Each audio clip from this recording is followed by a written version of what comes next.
Hello and welcome back to my channel. I hope you're all doing really well.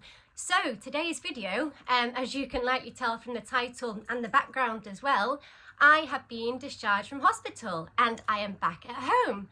Yay! So I just want to do a quick video today of what happens now. So I was discharged from hospital on Tuesday.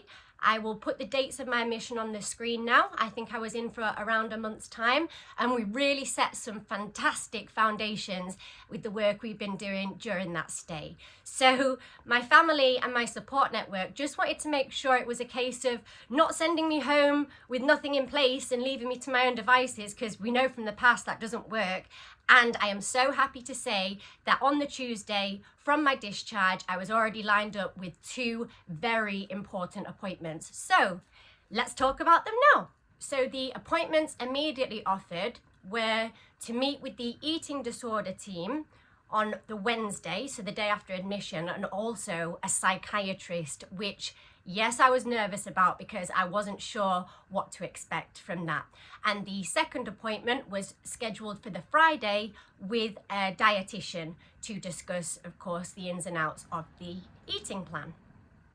So with the first appointment, which was on the Wednesday, that was a huge relief to have something in place so close to when I was sent home, knowing that when I went to bed that night, that we had plans available and strategies there so that, like I say, I am not left to my own devices.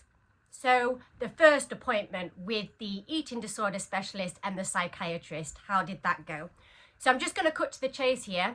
The psychiatrist has changed my medication. What they have done is they have advised to double my olanzapine dose for now. So that has been doubled temporarily from 5 milligram to 10 milligram. So I was confused as to why they were keen to up the olanzapine, and I've been made aware that I was presenting quite manic on my appointment. I did try to explain that being cooped up in a hospital bed, yes, I had a lot of mental stimulation and I was never bored during my stay, but now I've been out in the big wide world again. Oh my goodness. I have a lot of energy and a lot of passion. So yes, I was talking a lot. I was talking very fast, but I was still coherent, I was made aware of. So that's fantastic news. But the reasoning behind upping the olanzapine is to just make sure that I don't go too much into mania, so to keep me level and safe, and to ensure that I'm getting enough sleep on a night. Sleep can be limited in a hospital setting. Now I'm back at home, I'm not having any trouble with my sleep at all, but I'm willing to listen to the psychiatrist's advice for the time being because I have followed all the advice given in hospital. It worked extremely well, so why would I stop listening to the professionals now? So the doctor gave me a call 2 days later to see how I was getting on with the increase in the olanzapine. Now, I was very concerned that it would zombify me. When I was first put on this medication back years ago in a psychiatric facility, I remember it being so overwhelmingly strong that I was struggling to function. That has not been the case at all. So it has taken a bit of the euphoria away. I guess that's a part of the mania. So it's taken me from being up here to now I don't feel depressed, which I was worried it may cause depression or for my mood to spiral. That has not happened, but I am not brimming with energy and I am not buzzing to the point of feeling unable to switch off and stop. And I assume that that's exactly why they upped the dose, and we are going to be doing that for 3 weeks moving forward and then assessing it from there. My own personal opinion is I was quite keen to continue this journey without any adaptations to my medication, but like I say, I am willing to be guided by the professionals for now, and it is a bit of a case of trial and error. So if I find that at any point I'm not happy with how I'm feeling, I can reach out, express that, and we can sort of tweak it. And how did things go with the eating disorder specialist on the same day? Now, they went fantastically. It was with a member of staff that I have seen in the past many a time. I feel we have a good relationship and good rapport, and we are able to work together on a weekly basis moving forwards, which is absolutely fantastic news. And with it being a familiar face and someone I truly feel that I am able to work with well, I am very excited for that. So in terms of what these weekly appointments will involve, I was explained that next week's, which is already put in place, yay, and written in my calendar, I'm getting really on top of things, that will involve the physical side of things, so the weight and the monitoring of sort of my vitals and things.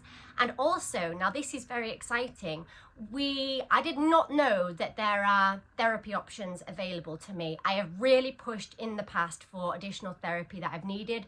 I understand resources have been very stretched. However, I have now been made aware that there are a number of different therapies that may be available to me. And it's a case of going in next week, talking through these options and seeing which one will be most applicable to me.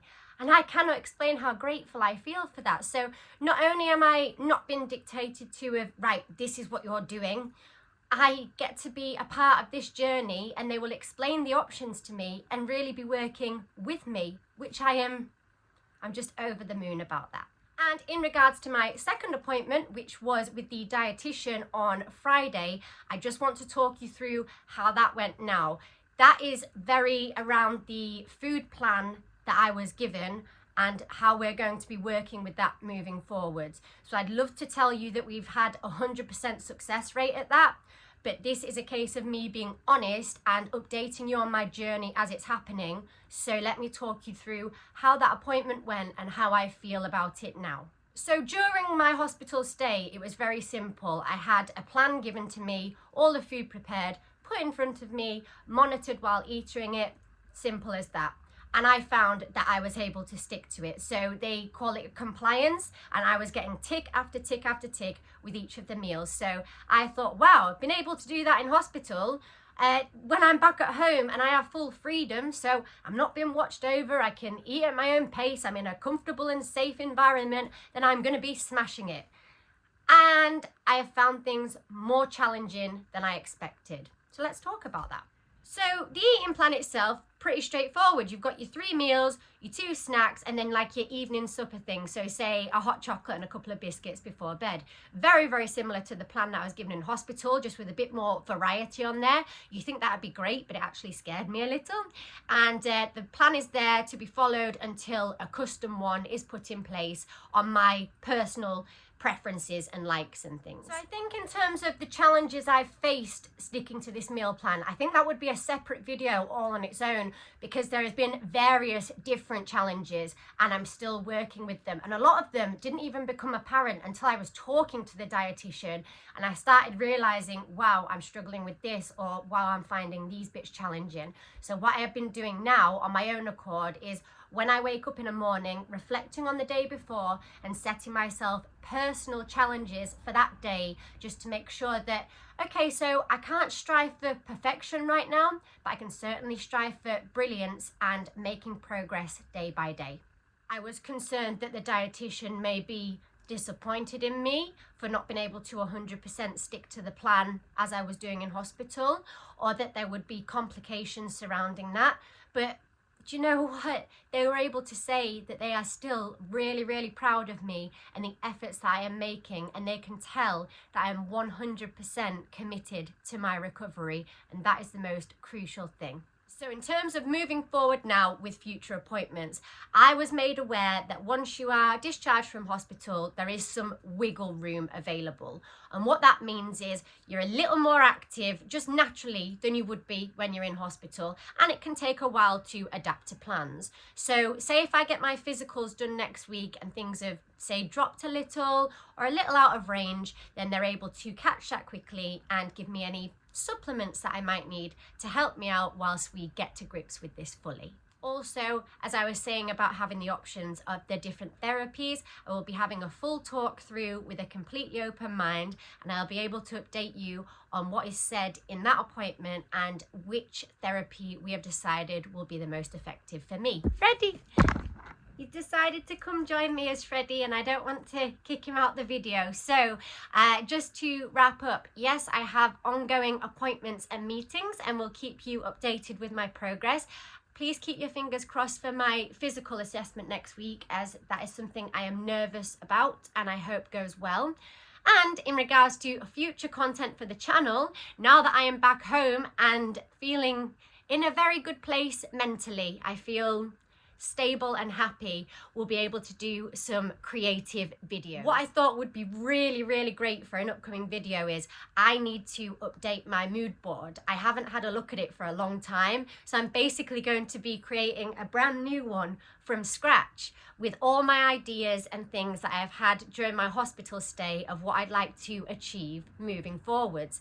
And I thought that's a video we could do together where we make a fresh mood board and we set our goals. So yes, I've got a lot of creative ideas moving forwards and a lot of passion driving me to put those videos out. So I am very excited about that. My mum also seems to be really enjoying getting involved in my videos, such as the joke that I told the other day, one of the little shorts I did. So we may or may not have something planned for you there, just to keep things a little lighthearted, as well as talking about these very serious topics that I do feel need documented. So lots of love. I hope that was a good update for you. Stay tuned for my future videos. They should be quite regular moving forwards now. I hope you're all having a wonderful day, and from me and Freddie, ciao for now.